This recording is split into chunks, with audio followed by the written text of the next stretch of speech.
Hi,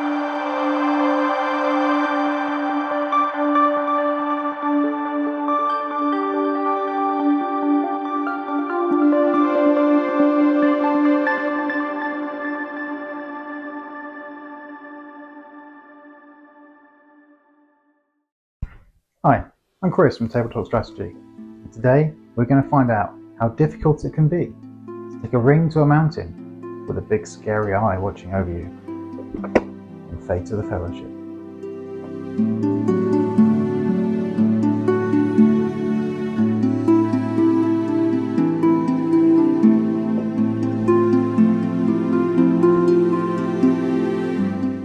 Lord of the Rings Fate of the Fellowship is a 1 to 5 player cooperative game in which players tell the tale of Frodo and Sam making their way from the Shire across Middle-earth to Mordor and up Mount Doom to destroy the One Ring.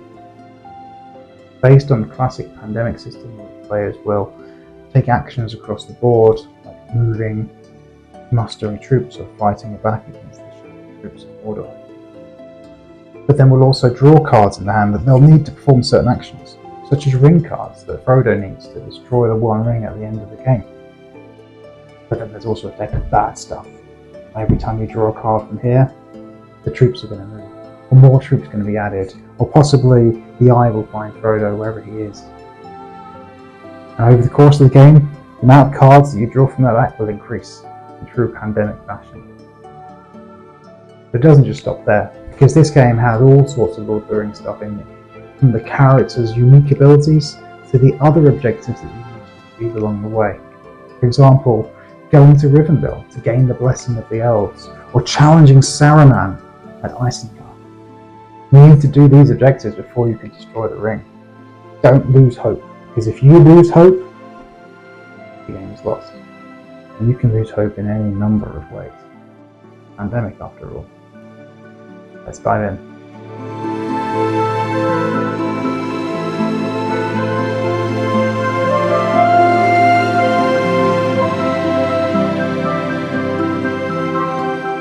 In Fate of the Fellowship, players will command 2 separate characters from this deck of character cards. There are suggested complementary character pairings in the rulebook for your introductory game, such as pairing Frodo and Sam with Legolas, as his special ability allows him to generate sneak tokens, which will help Frodo avoid the devastating glare of Sauron. More on this later. Once you've selected your players, each wooden character player piece should be placed in the location stated in the bottom left of that card. In addition to this, you will also need to select 3 objectives to achieve throughout the game. Again, there are 3 introductory ones that are suggested for your first game, indicated by the star in the top left corner, and those are the ones I'll be going through today. In addition to this, in each game, the Destroy the One Ring objective is mandatory, and this is indicated with a red star in the corner.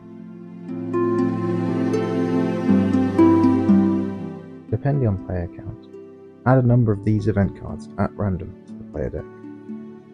For our 4-player example here, I am adding 7 events and shuffling them into the deck. The player cards are the main sources, 4 icons required throughout the game: Friendship, Stealth, Valor, and Resistance.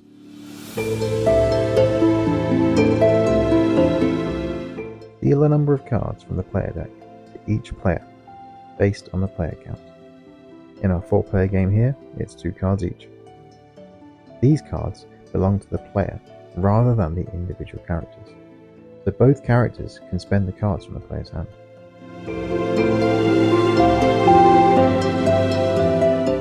Next, we're going to take a number of these Skies Darken cards at random, 4 in the introductory game, but you can use more to increase the difficulty later on, and shuffle these into equal-sized piles from the player deck to space them out equally.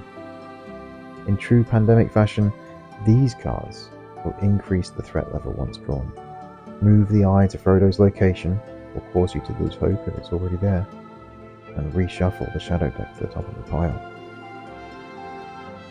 This forms the player deck for the rest of the game.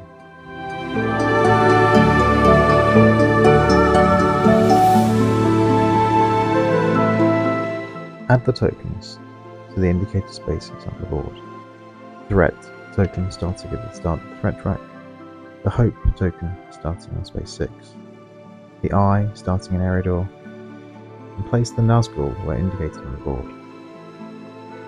At this point, we can now add the Dwarven troops, Elven troops, Rohirrim and Gondor troops, as well as the Shadow troops to the board.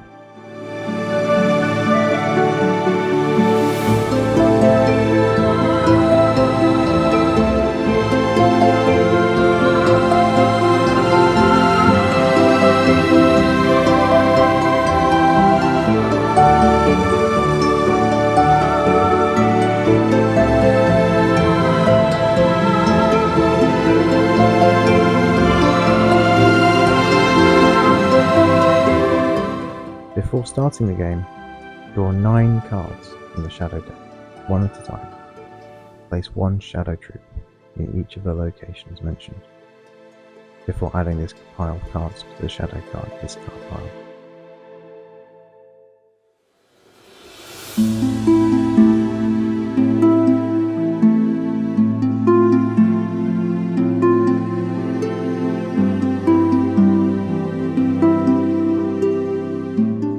In turn, players perform 4 actions with one of their characters and 1 action with the other. Draw 2 new player cards, resolving any Skies Darken cards if drawn, and then we'll draw and resolve cards from the Shadow deck equal to the current threat level.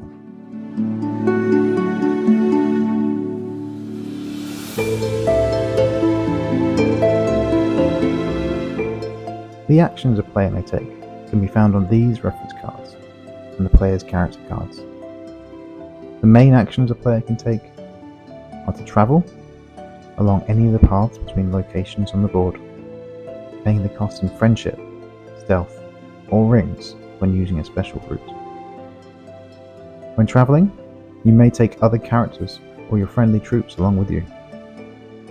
Note that whenever Frodo travels, he must either spend 1 stealth or roll a search, which we'll cover shortly.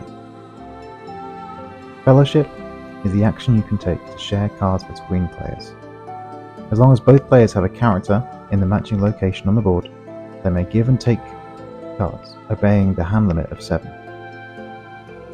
Prepare allows you to discard cards from your hand while at a haven, and take a token instead.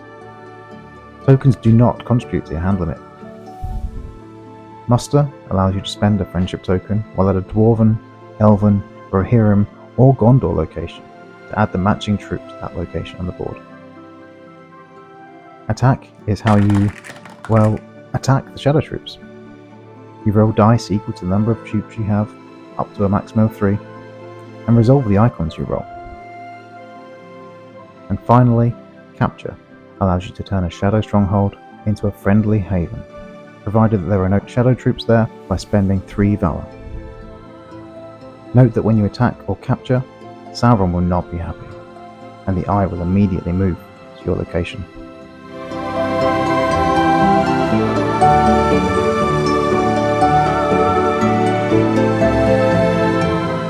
Occasionally, you will need to roll for a search, either when moving Frodo, or as a result of a Shadow or Skies Darken card. When rolling a search, you roll 1 die for each Nazgul in the region, and each Shadow troop in Frodo's location, his destination when moving. Depending on the icons rolled, you will either lose hope, or the Nazgul may be recalled to Mordor, or if you're lucky, nothing at all. Now at this point I should mention that you can discard ring cards to re-roll die. Although this should be done with caution, you need those rings. In addition, Sam's ability allows him to spend friendship to ignore the loss of 1 hope. Or Frodo may even be able to put the ring on before rolling to ignore Shadow troops, at the cost of 1 hope, but this does attract the attention of the Eye.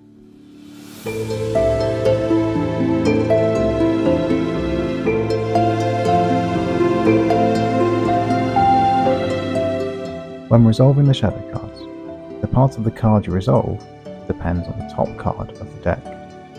This flag indicates you should move troops 1 space along the indicated route.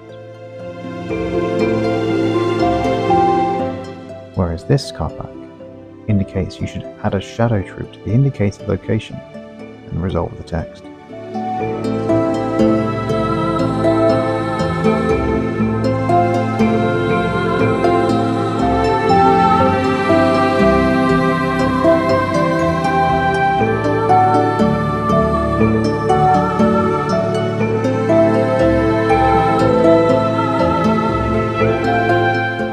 In order to win the game, you must complete all 4 objectives, and you can't destroy the ring until the other 3 are completed first. Some of these objectives have additional setup steps, or specific characters who must be playing. For example, Attain the Blessing of the Elves needs you to place 3 Elven troops on the card, unavailable until you resolve the objective. And Saruman Your Staff is Broken asks you to place 2 additional shadow troops in Isengard. The introductory objectives ask you to spend 3 friendship, while 2 or more characters are in Rivendell, overthrow Isengard and perform the capture action to turn it into a haven, and keep shadow troops out of Rohan. And finally bring an army of elves, Rohirrim and Gondor troops to North Ithilien and the gates of Mordor, before reliving the final moments of our epic tale and discarding 5 ring cards and surviving one last search roll to destroy the ring.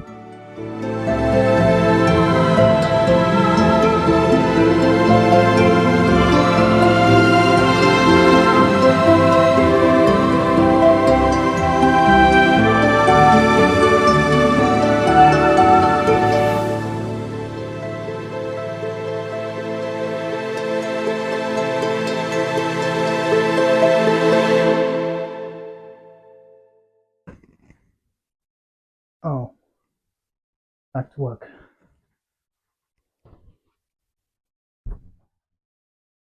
But of course, winning isn't that easy. Everything depends on hope. After all, rebellions are built on hope. I think that's what they say.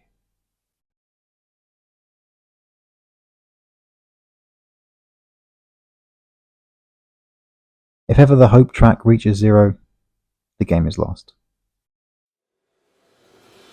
And hope will reduce any number of ways.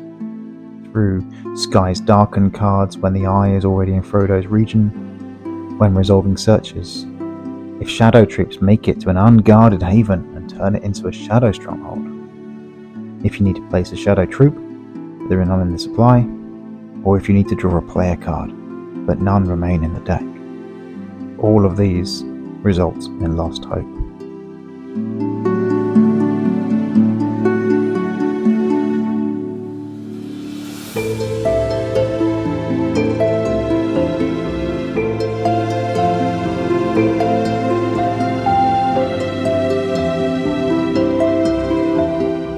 With the introductory objectives, I would suggest tackling them in the following order. Attain the Blessing of the Elves first, as Rivendell is close to the starting location for most characters, and this is where you will start with Arwen if you're playing with her. I suggest tackling this objective with Merry and Pippin, as they can generate friendship each turn. Secondly, focus on Isengard. If you are playing with Éowyn, you can spend your first few turns mustering an army of Rohirrim ready to march upon Isengard when ready. Take note of who has Valor cards, as you may need to share these early in the game to make sure you can perform the capture action once Isengard is rid of shadow troops. Finally, a joint effort will likely be required to move the right troops across the map to North Ithilien. Timing of this objective and the movement of Frodo and Sam towards Mordor will be crucial. There is no point in getting Frodo into Mordor before you can destroy the ring. In fact, your initial strategy with Frodo should be to keep him moving away from the eye. Bear in mind that there are only 12 ring cards in the player deck, so use these for rerolls sparingly. The same goes for stealth. Frodo will need at least 3 to get to Mount Doom, if not more along the way.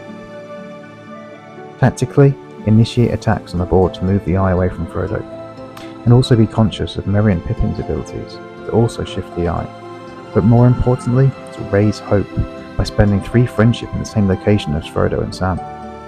For this reason, it may be useful to keep these characters close together. You will need as much hope as you can get when Mount Doom roars.